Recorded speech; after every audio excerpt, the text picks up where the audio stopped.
Hi అండి, నమస్తే. Welcome to my channel Lakshmi Ramana recipes. ఈరోజు మామూలుగా మనం గుత్తి వంకాయ కర్రీలో పల్లీలు, నువ్వులు, కొబ్బరి అలా వేసి చేసుకుంటూ ఉంటాం కదా అండి. కొంతమంది తినరండి.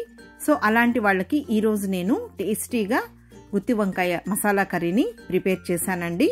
కాబట్టి ఈరోజు మనం ఈ గుత్తి వంకాయ కర్రీని పల్లీలు, నువ్వులు, కొబ్బరి లేకుండా టేస్టీగా ఎలా తయారు చేసుకోవాలో చూద్దాం. వేడి వేడి రైస్తో కానీ అలాగే రోటీ, నాన్, చపాతీ, పుల్కాలోకి చాలా బాగుంటుంది. ఇక్కడ నేను ఒక అర కేజీ చూడండి ఈ కలర్లో ఉన్న వంకాయలు తీసుకున్నాను. మీరు ఈ ప్లేస్లో తెల్ల వంకాయలైనా తీసుకోవచ్చండి. శుభ్రంగా కడిగి నీళ్ళల్లో వేసి పెట్టాను.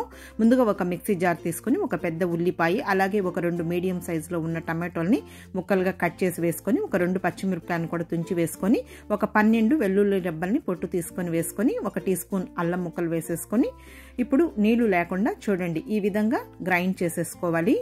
ఈ మసాలాతోనే మనకి ఈరోజు గుత్తి వంకాయ కర్రీ సూపర్గా ఉంటుందండి. ఇక్కడ చూడండి నేను ఆ నీళ్లు వంపేసి కొద్దిగా ఈ విధంగా గుత్తి వంకాయని మనం కట్ చేస్తాం కదా అండి, ఆ విధంగా కట్ చేసి ఉప్పు నీళ్ళల్లో వేసి పెట్టాను. ముందుగా స్టవ్ వెలిగించుకొని ప్యాన్ పెట్టుకొని ఒక 5 టేబుల్ స్పూన్ల నూనె వేసానండి. ముందుగా మనం ఈ వంకాయల్ని ఫ్రై చేసేసుకొని కర్రీ చేసుకున్నామంటే మనకు ఈజీగా తయారైపోతుందండి. మామూలుగా మార్నింగ్ హడావిడిగా ఉంటాము, లేదు ఒక్కొక్కసారి మనం వంకాయలో ఆ మసాలాని స్టఫ్ చేసుకొని కూడా చేస్తూ ఉంటాం.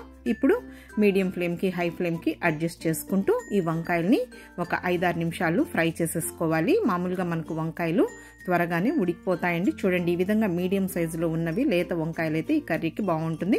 చూడండి ఇప్పుడు ఇవి వేగిపోయాయి. ఇవి తీసి పక్కన పెట్టేసేసుకొని అదే నూనెలో 1/2 టీ స్పూన్ ఆవాలు, 1/2 టీ స్పూన్ మినపప్పు, 1/2 టీ స్పూన్ పచ్చిశనగపప్పు, 1/4 టీ స్పూన్ జీలకర్ర వేసుకొని వేగిన తర్వాత పచ్చి కరివేపాకు వేసుకొని ముందుగా మనం పేస్ట్ చేసి పెట్టుకున్నాం కదా ఆ పేస్ట్ వేసేసుకోవాలి. మనం ఉల్లిపాయ అదంతా గ్రైండ్ చేసాం కాబట్టి ఇంకేం ఉల్లిపాయ అవసరం లేదండి.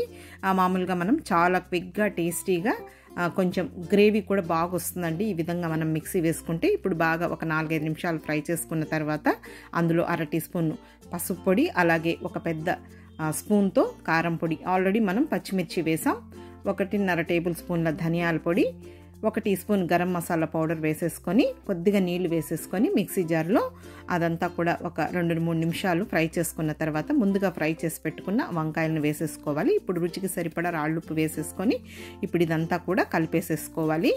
చూడండి వంకాయలు మనకు ఒక 1/4 వంతు దాకా ఉడికిపోయాయి. ఇంకా ఈ మసాలాతో పాటు ఒక 2-3 నిమిషాలు ఫ్రై చేసేసుకున్నామంటే మనకు వంకాయలు బాగా ఉడికిపోతాయి.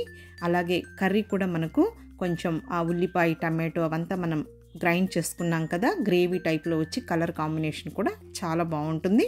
ఇప్పుడు కొద్దిగా నీళ్లు వేసేసుకోవాలి. ఆల్రెడీ మనకు వంకాయలు బాగా ఉడికిపోయాయి కాబట్టి మరీ ఎక్కువ నీళ్ళేమీ అవసరం లేదండి.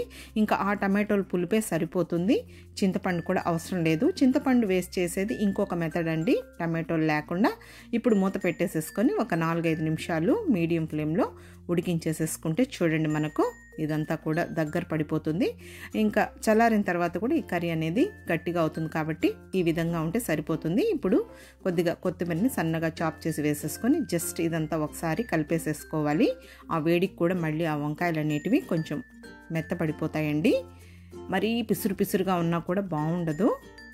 మీరు తెల్ల వంకాయలు యూస్ చేసుకొని కూడా ఇదే మెథడ్లో చేసుకోవచ్చండి. తెల్ల వంకాయలు కూడా టేస్ట్ అనేది చాలా బాగుంటుంది. ఇప్పుడు స్టవ్ ఆఫ్ చేసేసాను. చూడండి పల్లీలు, నువ్వులు, కొబ్బరి తినని వాళ్లకు ఈ విధంగా టేస్టీగా మనం గుత్తి వంకాయ కర్రీని ప్రిపేర్ చేసేసుకోవచ్చండి. గుత్తి వంకాయ కర్రీ అంటే చాలామంది ఇష్టపడతారు కాబట్టి అవన్నీ లేకుండా ఈ విధంగా టేస్టీగా మనం ప్రిపేర్ చేసేసుకోవచ్చు. ఇప్పుడు నేను ఒక బౌల్లోకి డిష్ అవుట్ చేసేసి చివరిగా కొద్దిగా కొత్తిమీర వేసేసాను. కాబట్టి మీరు ఈ విధంగా చేసుకొని వేడి వేడి రైస్తో కానీ రోటీ, నాన్, చపాతీతో ఒకసారి టేస్ట్ చూడండి, చాలా బాగుంటుంది. ఈ వీడియో మీకు నచ్చినట్లయితే నా యూట్యూబ్ ఛానల్ లక్ష్మీ రమణ రెసిపీస్ని కొత్తగా చూస్తున్న వారైతే తప్పకుండా సబ్స్క్రైబ్ చేసుకోండి. ఇంకొక మంచి వంటతో మళ్ళీ కలుద్దాం. నమస్తే అండి.